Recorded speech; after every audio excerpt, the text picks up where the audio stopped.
Beta-Gutsi, uma estrela que, devido à sua enorme massa e proximidade relativa a nós, desempenha um papel significativo na astronomia, passou por algumas mudanças notáveis nos anos de 2019 e 2020. Este supergigante vermelho brilhante, que normalmente é uma das 10 estrelas mais brilhantes no céu noturno, reduziu drasticamente seu brilho por um tempo para cerca de 1/3 de sua luminosidade usual. Este escurecimento significativo era até perceptível a olho nu e deslocou Betelgeuse de sua posição como a 10ª estrela mais brilhante para a 24ª posição. No ano de 2023, essa tendência se reverteu e a estrela se mostrou significativamente mais brilhante do que a média. Essa mudança surpreendente e inesperada levantou muitas questões tanto entre os astrônomos quanto entre o público interessado. Alguns se perguntam se esse escurecimento visível e o subsequente clareamento são um presságio de uma iminente explosão de Betelgeuse, um fenômeno conhecido como supernova. Se Betelgeuse realmente explodir como uma supernova, seria um evento astronômico de grande importância, pois seria visível da Terra e forneceria dados valiosos sobre o fim do ciclo de vida de estrelas massivas. Betelgeuse, que pode ser encontrada na constelação de Órion e também é conhecida como Alpha Orionis, não é uma estrela típica. Na verdade, ele difere em muitos aspectos do nosso Sol, incluindo sua idade. Enquanto nosso Sol, uma estrela de sequência principal bastante comum, surgiu há cerca de 4,6 bilhões de anos a partir do colapso gravitacional de uma gigantesca nuvem molecular, Betelgeuse é uma estrela muito mais jovem. Astrônomos estimam que ele nasceu há apenas cerca de 10 milhões de anos.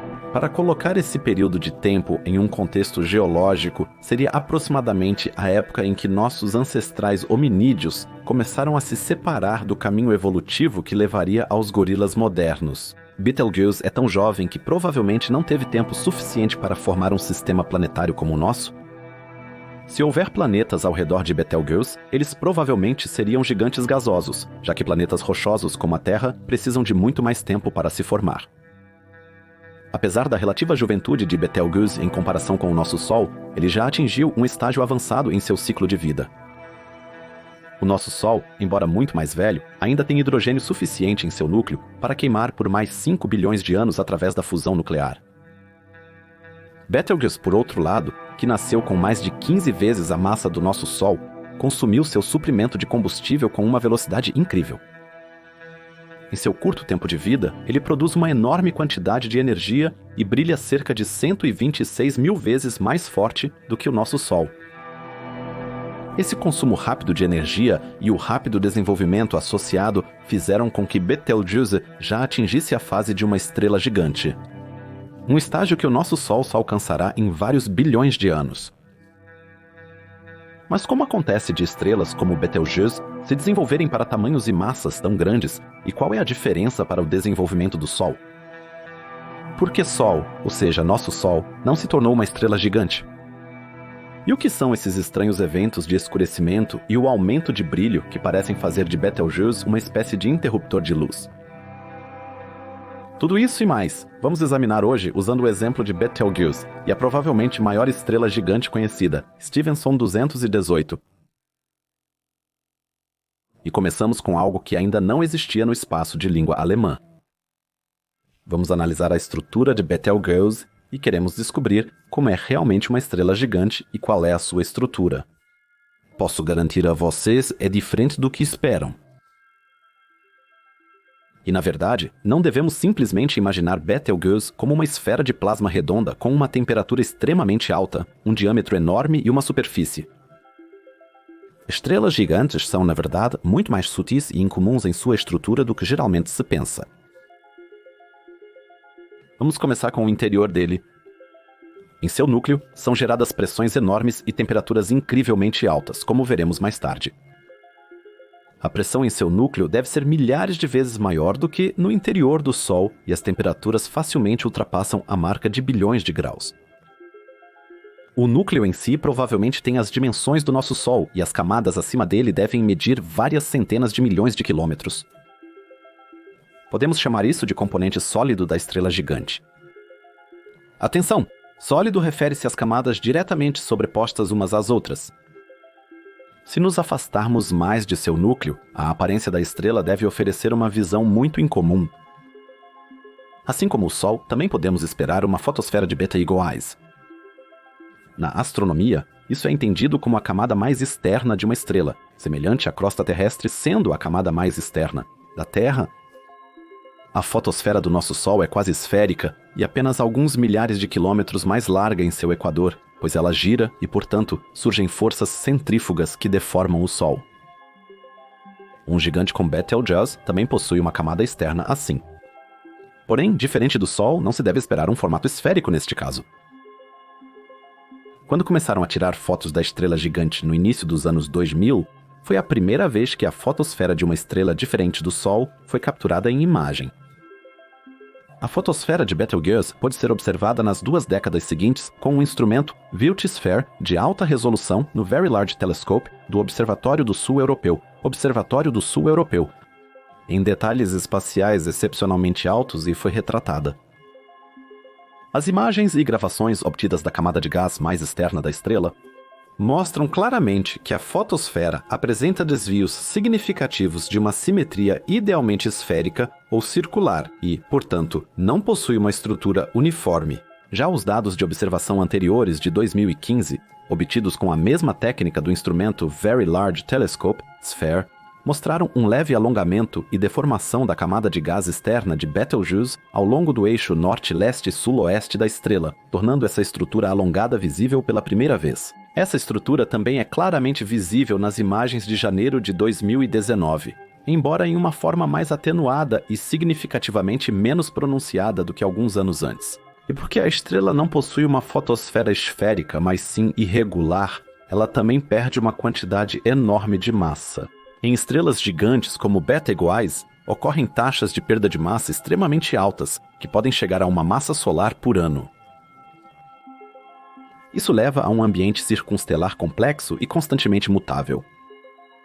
Circunstelar aqui, a propósito, se refere ao ambiente da estrela, onde a palavra se estende diretamente a uma área que abrange várias centenas de milhões a alguns bilhões de quilômetros, pelo menos no caso de Beta Eagle Eyes.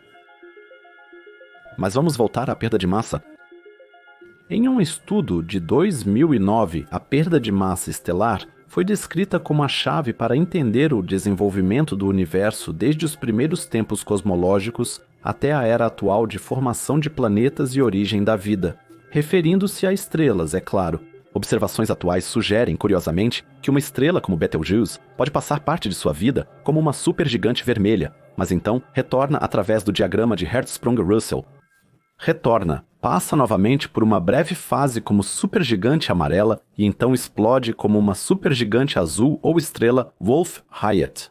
Observações de Betelgeuse revelaram uma grande nuvem de gás que se estende pelo menos 6 vezes além do raio estelar de Betelgeuse, indicando que Betelgeuse não emite matéria uniformemente em todas as direções. A existência da nuvem de gás implica que a simetria esférica da fotosfera estelar, frequentemente observada no infravermelho, não é mantida em sua proximidade imediata. Os mecanismos que poderiam causar tal perda de massa assimétrica são células de convecção em grande escala ou uma ejeção de massa polar, por exemplo, através da rotação. Em investigações mais profundas com o ESOSAMBER, observou-se como o gás na chamada atmosfera expandida do supergigante é fortemente movido para cima e para baixo, gerando bolhas tão grandes quanto o próprio supergigante. Isso fez os astrônomos concluírem que tais convulsões estelares causam as enormes nuvens de plasma, que foram observadas no passado de Betelgeuse. A atmosfera expandida de Betelgeuse é provavelmente o aspecto mais fascinante desta estrela gigante. Nesta, de fato, 6 componentes foram identificados por astrônomos ao longo dos anos. Esses componentes são um ambiente molecular conhecido como Moldsphere, uma concha gasosa, uma cromosfera, um ambiente de poeira, bem como 2 conchas externas, S1 e S2, que consistem principalmente de monóxido de carbono. Tal como a fotosfera, esses componentes não se distribuem de modo uniforme. Alguns elementos atmosféricos são conhecidos por serem assimétricos, outros componentes se sobrepõem, o que significa que ocupam o mesmo espaço e se misturam. Aproximadamente 0,45 raios estelares acima da fotosfera, pode existir uma camada molecular, conhecida como molisfera ou ambiente molecular. A molisfera ou ambiente molecular é composta por vapor de água e monóxido de carbono e possui uma temperatura efetiva de cerca de 1.500 mais ou menos 500 graus Celsius. O vapor de água foi descoberto no espectro do supergigante nos anos 60 pelos projetos Stratoscope. Contudo, essa descoberta foi ignorada por décadas, talvez porque não se adequava às teorias da época sobre a composição das atmosferas estelares. Esta camada também pode conter monóxido de silício e óxido de alumínio. Essas moléculas podem explicar a formação de partículas de poeira observadas na atmosfera de Betelgeuse. A envoltória gasosa assimétrica de Betelgeuse é outro componente importante de sua atmosfera. Essa envoltória é mais fria que a fotosfera e se estende por vários raios estelares, o que corresponde a cerca de 10 a 40 unidades astronômicas a partir da fotosfera. Portanto, ela se estende até 6 bilhões de quilômetros em qualquer direção e, em nosso sistema solar, até englobaria os planetas gasosos externos. Ela é particularmente rica em nitrogênio e oxigênio. Essas anomalias de composição provavelmente se devem à contaminação por material processado por ciclo CNO proveniente do interior de Beta Eagle-I's. Ciclo CNO, a propósito, significa carbono, nitrogênio, oxigênio, e o ciclo CNO é um dos processos pelos quais as estrelas geram energia. A cromosfera foi capturada diretamente pela câmera de objetos fracos do telescópio espacial Hubble em comprimentos de onda ultravioleta. As imagens também mostraram uma área brilhante no quadrante sudoeste do disco. O raio médio da cromosfera no ano de 1996 era de cerca de 2,2 vezes o raio estelar, aproximadamente 10 unidades astronômicas, e foi medido com uma temperatura de não mais que 5.500 graus Celsius, portanto, possui uma extensão muito menor do que a capa gasosa e provavelmente se mistura com ela. Há uma camada de gás e a cromosfera segue-se uma camada de poeira. Foi prevista pela primeira vez em 1977, quando se notou que as camadas de poeira ao redor de estrelas gigantes frequentemente emitem grandes quantidades de radiação, muito além das contribuições da fotosfera. Esta é uma observação importante, pois sugere que a poeira ao redor de Betelgeuse pode desempenhar um papel significativo na regulação térmica da estrela. Usando a interferometria heterodina, uma técnica que permite fazer observações muito precisas de corpos celestes, foi analisado que o supergigante vermelho emite a maior parte de sua radiação excessiva de posições, além de 12 raios estelares. Isso corresponde, dependendo do raio estelar assumido, à distância do cinturão de Kuiper em 50 a 60 unidades astronômicas, ou seja, cerca de 7 a 9 bilhões de quilômetros no sistema solar, e se estenderia muito além de Plutão até os planetas anões como Eris ou Quaoar. Pouco se sabe sobre as camadas externas S1 e S2 da estrela gigante. Elas são compostas principalmente de monóxido de carbono. Sua fotosfera lembra mais um campo de gás disperso. No geral, essa e a ambiente circunstelar da estrela gigante são mais comparáveis a uma névoa do que a uma estrela. Betelgeuse, ao ser observado mais de perto, seria uma grande estrutura disforme e bolhosa, sem forma esférica. Portanto, a representação de estrelas gigantes como esferas uniformes em comparações de tamanho no YouTube e outras plataformas está incorreta. Em vez disso, deveríamos esperar que a estrela pareça muito deformada e que a fotosfera como tal seja reconhecível em imagens de telescópio, mas ao olhar mais de perto, se transforme em uma massa disforme e indistinta. Parece mais que está fervendo sob Betelgeuse, e as enormes energias geradas pela fusão nuclear estão abrindo caminho para a superfície. Nesse processo, a fotosfera ondulante se transforma diretamente na cromosfera e nas outras camadas que se sobrepõem e se estendem na atmosfera. Isso nos mostra que as estrelas gigantes de maneira alguma são estruturas claramente definíveis e não possuem qualquer estética esférica. As dimensões colossais da estrela gigante e sua aparência, mais similar a um vasto campo de plasma do que a uma estrela como o Sol, levantam questionamentos sobre como algo tão imenso poderia ter se formado. Em geral, as estrelas surgem quando a matéria se une e a fusão nuclear se inicia. As estrelas podem assumir diferentes formas, dependendo de quão próximas elas estão de massas maiores, como buracos negros. O desenvolvimento das estrelas pode ser ilustrado pelo diagrama de Hertzsprung-Russell, também conhecido como diagrama de Hertzsprung-Russell, uma ferramenta essencial na astronomia que mostra a relação entre a temperatura da superfície e o brilho das estrelas. O diagrama de Hertzsprung-Russell, baseado no trabalho do astrônomo dinamarquês Einar Hertzsprung e do astrônomo americano Henry Norris Russell, mostra como as estrelas podem se desenvolver. A magnitude absoluta de uma estrela, calculada a uma distância de 10 parsecs, ou 32,6 anos-luz, ajuda a analisar o brilho de uma estrela. O Sol, uma estrela mediana em termos de sua massa, serve como ponto de partida para muitos cálculos astronômicos. Ela funde sob alta pressão 600 milhões de toneladas de hidrogênio em hélio por segundo. Em seu interior, existe um equilíbrio entre a força gravitacional, que a comprime, e a geração de energia pela fusão nuclear, que cria uma pressão contrária à gravidade. Esse equilíbrio mantém o Sol estável e permite a fusão nuclear por muitos bilhões de anos. Com o passar do tempo, no entanto, o Sol produz cada vez mais hélio, o que faz com que seu centro se torne mais denso e se contraia mais. Assim que o hidrogênio no núcleo é em grande parte esgotado, a fusão do hélio para elementos mais altos começa, enquanto a fusão do hidrogênio para hélio continua nas camadas externas. O desenvolvimento do Sol e de outras estrelas, isto é, seus processos de fusão, podem ser acompanhados no diagrama de Hertzsprung-Russell. Inicialmente, o Sol era menos luminoso e frio do que atualmente, sendo classificado na parte inferior direita do diagrama. Com o tempo, sua produção de energia, brilho e temperatura superficial aumentaram. Assim que a fusão do hidrogênio é deslocada para as camadas e há hélio suficiente no núcleo, começa o chamado processo de queima de hélio. Essa fonte de energia adicional faz com que o Sol se expanda significativamente e deixe a sequência principal do diagrama de Hertzsprung-Russell. Ela é então chamada de gigante vermelha, cujo brilho aumenta significativamente enquanto a temperatura da superfície diminui. Após o esgotamento do hélio, o Sol expulsa suas camadas externas e o núcleo remanescente é chamado de anão branco, um objeto compacto com alta temperatura superficial, mas com brilho muito baixo. Ao longo de milhões de anos, este esfria lentamente. No total, leva cerca de 11 bilhões de anos para o Sol passar de uma estrela que queima hidrogênio para um anão branco. O desenvolvimento das estrelas é bastante bem compreendido, mas e quanto à sua origem? A massa de uma estrela é determinada muito antes de seu nascimento. As estrelas se formam em nuvens frias e densas de gás e poeira, as chamadas nuvens moleculares.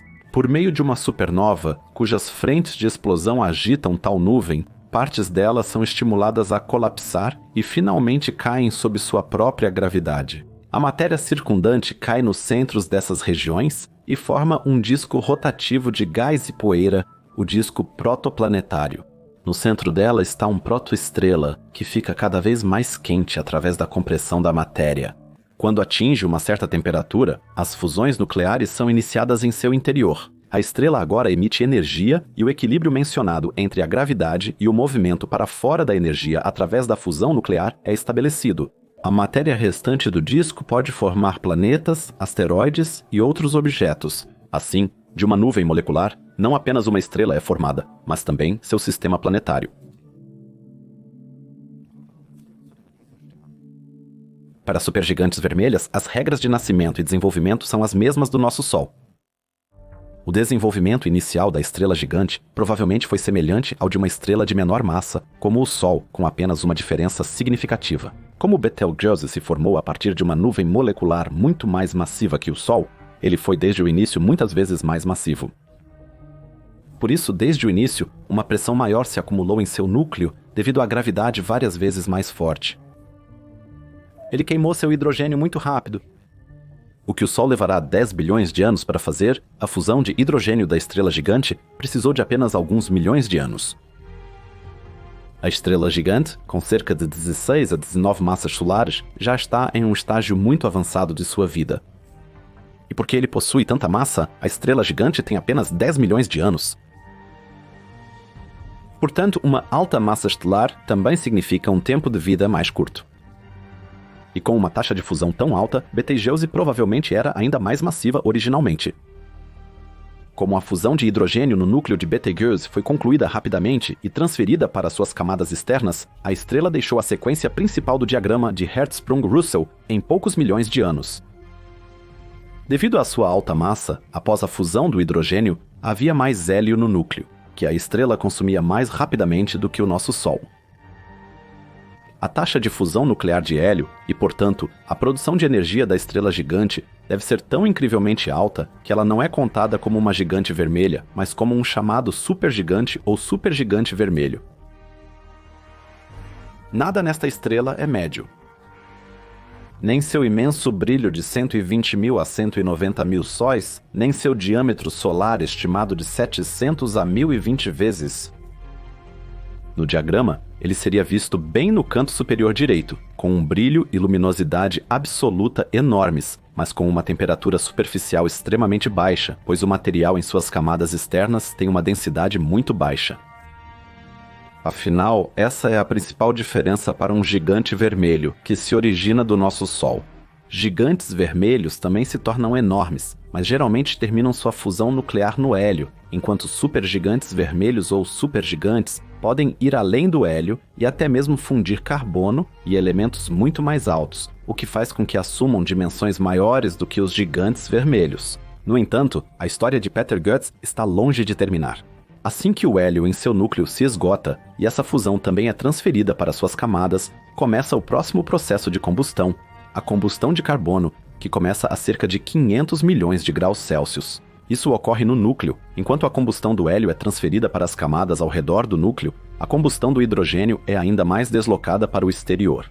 Isso significa que provavelmente 3 diferentes processos de fusão nuclear ocorrem na estrela gigante, fazendo com que a estrela se expanda ainda mais. Isso só acontece porque a alta massa da estrela permite uma pressão correspondente no núcleo e, portanto, temperaturas acima de 500 milhões de graus Celsius. Durante a queima de carbono em Betelgeuse, a pressão do gás interno aumenta continuamente e as camadas externas de gás se expandem para raios enormes. Essa expansão atinge seu ápice quando a estrela encontra equilíbrio interno. Assim, uma estrela gigante pode ser de vários milhares de raios solares. Se colocada no sistema solar, Betelgeuse alcançaria até a órbita de Júpiter dessa maneira. No entanto, pode acontecer de ele perder até 50% de sua massa que tinha na sequência principal, devido aos enormes ventos estelares que emanam dele. Portanto, podemos supor que a estrela gigante possuía pelo menos 30, se não até 35 vezes a massa do Sol na sequência principal do diagrama de Hertzsprung-Russell e fundia várias centenas de bilhões de toneladas de hidrogênio por segundo. De 3. Como as fusões nucleares ocorrem em diferentes zonas da estrela, a estrela produz energias enormes que se manifestam como um vento estelar muito forte. E porque muitos processos diferentes ocorrem em seu entorno, não é surpreendente que ocorram eventos de escurecimento. Aqui termina a primeira parte. A segunda parte será lançada na próxima sexta-feira, no mesmo horário, às 20 horas. Estou ansioso para revê-los lá.